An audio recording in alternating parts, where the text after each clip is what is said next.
더 친절한 코틀린 앱 프로그래밍 책의 둘째 마당 2장 진행하도록 하겠습니다. 2장에서는 우리 변수에 대한 내용을 진행을 합니다.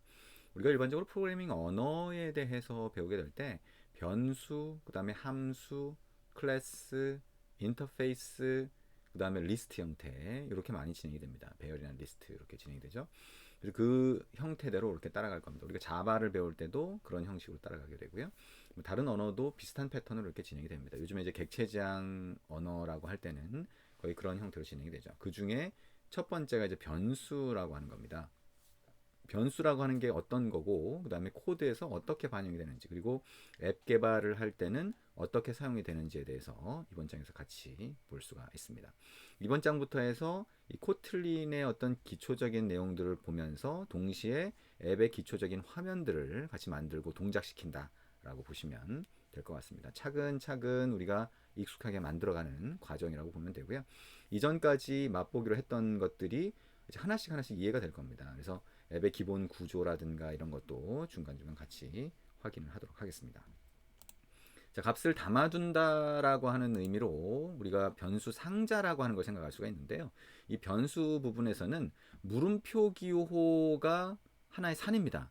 그러니까 얘기했지만 코틀린을 기존에 자바를 했다고 하더라도 익숙해지는 과정 또는 프로그래밍 언어를 안 했다라고 했을 때 익숙해지는 과정이 이제 필요하게 되는데 그때 첫 번째 산이 변수 부분에서 나오는 물음표다. 이 물음표를 얼마나 잘 이해하느냐에 따라서 뒷부분에 이제 우리가 코드를 실무 앱을 만들 때 막 사용하게 되는데 그때 좀 더 잘 익숙하게 쓸 수 있느냐 그렇지 않느냐가 많이 판가름이 납니다. 그래서 물음표가 뭐냐 이런 질문을 가지고 이번 장을 한번 진행해 보시면 좋을 것 같습니다. 그러면 우리 첫 번째 앱을 또 만들어 보도록 하겠습니다. 이번 장의 첫 번째 앱 만들어 보도록 하고요. 자, Create New Project 이렇게 누르고 자, 첫 번째 자동으로 만들어지는 첫 번째 화면의 형식을 선택하는 자, 대화 상자가 되겠죠. Empty Activity 자, 빈 거를 선택하고 Next. 그 다음에 Name이라고 하는 거는 자, Basic 2라고 한번 입력해 볼게요. 책에서는 그냥 베이직을 그냥 그대로 진행하기도 하는데 일단 베이직 2라고 하면 패키지 네임은 이렇게 베이직 2로 만들어지겠죠. 그리고 새로운 프로젝트 만들기 위해서는 우리가 시작 화면에서부터 출발을 했는데 기존에 우리가 띄워놨던 프로젝트 창을 닫으려고 그러면 위에 메뉴 중에서 파일에 클로즈 프로젝트라고 하는 메뉴 누르고 그 다음에 시작 화면으로 나오면 돼요. 시작 화면으로 나오게 되고 거기서 이제 다시 시작을 하는 겁니다.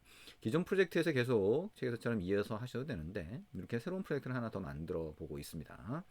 자, 피니쉬라고 하는 걸 누르면 프로젝트 창이 하나 더 열리게 되죠. 새로운 프로젝트 창이 만들어지고 여기서 우리가 새로운 앱을 하나 만드는 형태가 됩니다. 그러면 먼저 화면 구성을 하도록 합니다. 왼쪽에 프로젝트 창을 좀 줄여주죠. 여기 벽에 붙어 있는 탭을 누르면 얘가 마찬가지로 줄어들게 됩니다. 필요하면 다시 누르면 이렇게 튀어나온다라고 하는 거 같이 한번 확인을 했죠. 자, 그럼 이제 화면 구성이니까 activity main.xml이라고 하는 게 첫 번째 화면을 구성할 때 사용된다라고 얘기를 했었고요. 이게 플러스 버튼 눌러서 화면을 좀 크게 만들어 줄 수가 있겠죠. 여기 텍스트 뷰라고 하는 거 선택하고 딜리트 키 누르면 기존에 있는 텍스트 뷰가 삭제가 됩니다. 화면에는 입력 상자 2개와 버튼 하나를 갖다 놓을 거고요. 왼쪽 에 팔레트에서 텍스트라고 하는 그룹 선택하고 밑줄 그어져 있는 첫 번째 거 플레인 텍스트라고 하는 거를 이렇게 갖다 놓습니다. 세로 안내선이 보이는 상태에서 이렇게 갖다 놓으면 자, 왼쪽과 오른쪽은 자동으로 연결이 됐죠. 부모 레이아웃의 벽면과 연결됐고요. 위쪽 연결점을 부모의 위쪽 벽으로 연결하면 이렇게 되고요. 약간 아래쪽으로 끌어다 놓습니다. 자, 이렇게 하고 그 다음에 id 값은 우리가 input 1로 한번 입력을 해볼게요. 이것도 책에서는 name input, mobile input 이렇게 했는데 우리가 input 1, 2, 3 뭐 이런 식으로 넣으면 좀 더 간단하게 이해할 수도 있습니다. 자, 어떻게 넣는지는 여러분이 선택하면 됩니다. 네, 근데 이제 여기에서 입력하는 각각의 위젯 또는 레이아웃의 id를 이 소스 코드에서 쓸 때 동일하게 써야 된다라고 하는 것만 주의하시면 되는 거죠. 여기에 텍스트 속성은 속성 값은 선택을 하고 삭제를 해줍니다. 그럼 이렇게 안에 있던 글자가 삭제가 되겠죠. 그리고 입력 상자 같은 경우에는 힌트라고 하는 속성에다 값을 넣을 수가 있는데요. 여기다가 이름 이렇게 입력을 할 수가 있습니다. 이름이라고 입력을 하면 이렇게 회색 톤의 글자가 보이죠. 그러니까 안내글 같은 겁니다. 그래서 여기에 사용자가 글자를 입력하기 시작하면 얘는 자동으로 없어지게 되는 거죠. 두 번째 입력 상자를 갖다 놓습니다. 첫 번째 입력 상자의 아래쪽에 갖다 놓고요. 그 다음에 위쪽 입력 상자의 아래쪽 연결점과 연결을 합니다. 그리고 아래쪽을 약간 끌어다 놓죠. 그럼 이렇게 됩니다. 모양을 이렇게 만들고요. 여기 이제 전화번호를 입력받도록 합니다. 텍스트는 삭제, 그 다음에 힌트라고 하는 속성에다가 전화번호 이렇게 하면 되겠죠. 자, 그 다음에 여기에 id는 input 2 이렇게 넣을 수가 있습니다. 근데 우리 책하고 똑같이 한번 맞춰봐도 되는 거죠. 그러니까 이렇게 일단 입력을 해서 그냥 한번 해보셔도 되고요. 책하고 똑같이 맞추려면 첫 번째 거는 name input. 이 과정에서 여러분이 이제 i는 대문자, n은 소문자라고 하는 걸 볼 수가 있죠. id는 소문자로 시작하도록 만드는 게 일반적이라고 보시면 됩니다. 똑같이 두 번째는 input 2에서 다시 모바일 인풋으로 한번 바꿔보겠습니다. 모바일 인풋 엔터 치고 요 창에서 다시 한번 엔터를 칩니다. 자, 그러면 네임 인풋과 모바일 인풋이라고 하는 아이디를 갖고 있는 두 개의 입력 상자가 화면에 추가된 거죠. 체크하고 이제 똑같이 한번 맞춰봤습니다. 아까처럼 인풋 1, 인풋 2 이렇게 하셔도 상관은 없고요. 그리고 이제 그 밑에다가 이제 버튼을 하나 추가를 해봅니다. 버튼을 새로 안내선, 새로 가이드선이 보인 상태에서 추가를 하면 좌우 연결점은 연결이 되고요. 위쪽 연결점을 위에 있는 입력 상자의 아래쪽 연결점하고 연결을 하는 거죠. 그 다음에 아래쪽으로 끌어다 놓습니다.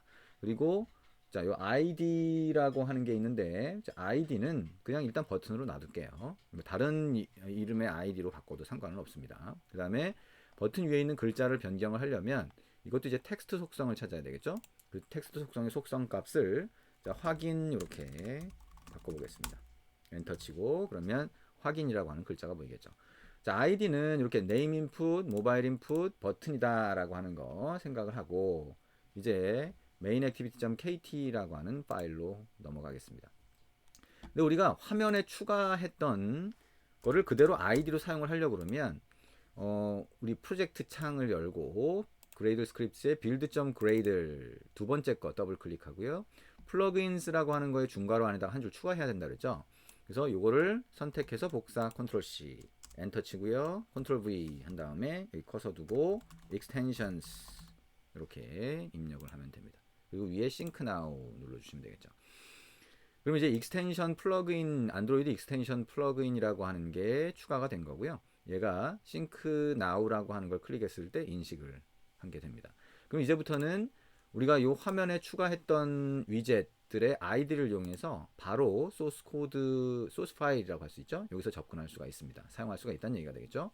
왼쪽에 있는 프로젝트 창은 닫아주고요. 여기에 이제 입력을 해봅니다.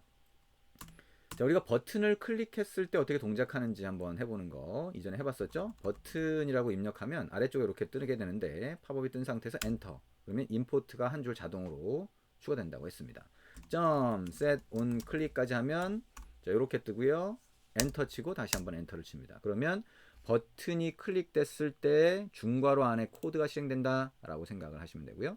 여기 있는 회색은 우리가 입력한 게 아니다에 주의하시면 됩니다.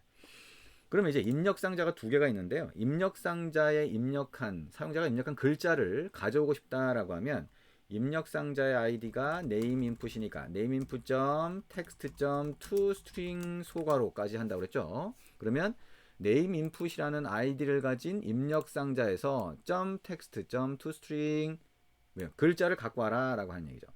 그러면 글자를 갖고 오면 여기에 왼쪽으로 떨어진다고 했어요. 코드에서 보면 왼쪽으로 떨어진다고 이해하면 쉽습니다. 자, 우리가 왼쪽으로 떨어지는 이유 또는 뭐가 떨어진다는 거냐 이런 거는 우리가 함수라고 하는 걸 할 때 좀 더 자세하게 설명할 수가 있고요. 자, 왼쪽에 equal을 붙이면 equal은 같다는 게 아니라 오른쪽에 있는 걸 왼쪽으로 넣어줘라 라고 하는 걸 알죠? 그러면 왼쪽에다가 자, var 한 칸 띄우고 name 이렇게 한번 넣어볼 수 있습니다. 그러면 여기에 있는 왼쪽에 있는 게 변수 상자예요. 변수 상자 var이라고 하는 걸 붙이고 그 다음에 변수 상자에 이름을 붙입니다. 변수 상자의 이름. 자, 코틀린에서는 변수 상자가 있으면 변수 상자에 이름을 붙이고 그 다음에 그 앞에 var이라고 하는 키워드를 붙인다. 키워드라고 하는 것은 미리 정해져 있는 단어를 가리켜요. 여기 보면 이 주황색으로 이렇게 표시된 것들이죠. 이걸 이제 키워드라고 할 수가 있습니다. 미리 예약된 예약어 이렇게도 표현을 하죠. 그러면 두 번째 입력 상자에서 일단 가져와 봅니다. 모바일 인풋이 두 번째 입력 상자의 아이디죠. .text, toString 소괄호까지 하면 두 번째 입력 상자에 입력된 값 글자를 갖고 오게 됩니다. 그거를 왼쪽에 var 모바일 이렇게 하면 요게 마찬가지로 변수 상자가 돼요. 그래서 두 개의 변수 상자를 만들었고 두 개의 변수 상자에 두 개의 입력 상자에 들어간 입력된 글자를 갖다 넣은 게 됩니다. 조금 이따가 우리가 그걸 그림으로 한번 생각을 해보도록 할 겁니다.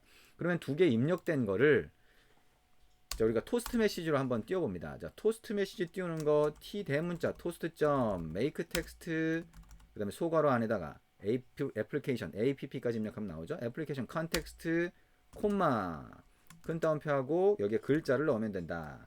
그래서 자 name이 어떤 거냐 이름이 되겠죠. name이라고 영문으로 해도 되고 이름이 뭐냐 그 다음에 이름이 실제 이름은 자, 달러 표시하고 name 콤마 전화번호가 뭐냐 땡땡 자 콜론 넣고요 달러 표시하고 모바일 이렇게 할 수 있다. 그 다음에 큰 따옴표 뒤에 콤마를 하고요 t 대문자 토스트 점 length long l까지 하고 엔터 그 다음에 오른쪽에 커서 두고 점 show 소괄호까지 입력을 하시면 됩니다. 자 그러면 이제 토스트 메시지를 띄워주는 한 줄을 입력한 건데요. 토스트 메시지 띄워주는 이 코드가 좀 복잡해 보일 수 있지만 자꾸 입력하다 보면 익숙해집니다. 그렇죠? 그리고 여기 있는 요 회색으로 된 부분은 우리가 입력한 게 아니다라고 하는 거 마찬가지로 조심해 주시면 됩니다. 여기까지 입력을 하고 한번 먼저 실행을 해볼게요. 이렇게 실행이 되는지. 자 위에 있는 실행 버튼 누르면 여기 있는 요 지정된 선택된 에뮬레이터 지금 에뮬레이터가 띄워져 있는 상태죠. 이쪽으로 실행이 됩니다. 아래쪽에 진행되는 상황이 표시가 되고 있죠. 그래서 인스톨 어쩌고저쩌고 이렇게 하면서 표시가 됩니다. 자 그럼 이름이라고 하는 데다가 이름을 입력을 하고요. 전화번호 자 마찬가지로 전화번호 입력을 해봅니다. 자 가상으로 입력하는 거니까요. 번호는 뭐 어떤 번호가 됐건 상관이 없습니다. 그냥 샘플로 이렇게 입력을 해보면 되고요. 자, 확인 버튼 누르면 아래쪽에 이렇게 표시가 되죠.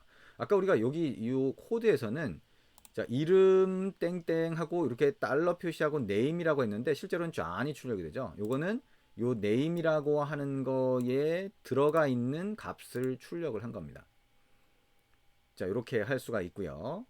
자 이거를 한번 해석을 해볼게요. 자 이거를 어떻게 해석할 수 있는지를 보도록 하겠습니다. 자, 하나씩 이제 좀 해석을 해보면 일단 우리 그 코드에서 보면 중괄호가 들어가 있는 부분을 구분할 수 있다 그랬죠. 그래서 중괄호가 들어가 있는 부분 다시 한번 보면 저희 클래스라고 하는 단어가 나와요. 그 클래스는 그 뒤에 나와 있는 게 이름입니다. 그래서 메인 액티비티라고 하는 클래스의 중괄호 부분이 되고요. 중괄호는 시작 중괄호와 끝 중괄호가 항상 쌍으로 움직입니다. 소괄호도 마찬가지고요. 우리가 대괄호도 나중에 쓸 텐데 대괄호도 마찬가지입니다. 그 다음에 두 번째 줄을 보면 자, 여기 override fun이라고 돼 있는데 그거는 뭐 나중에 이해를 한다고 하고요. 우리가 함수라고 하는 걸 할 때 얘기하게 될 거고 이거는 클래스라고 하는 걸 할 때 또 이해를 할 겁니다. 그래서 정확히는 모르지만 클래스라고 하는 거에 이름이 이렇게 있고 그 다음에 중괄호가 있다. 그 다음에 함수에 이름이 있고 소괄호와 중괄호가 있다. 이렇게 먼저 생각을 하시면 됩니다. 그러면 이 의미에 대해서 조금 후에 이어서 하겠습니다.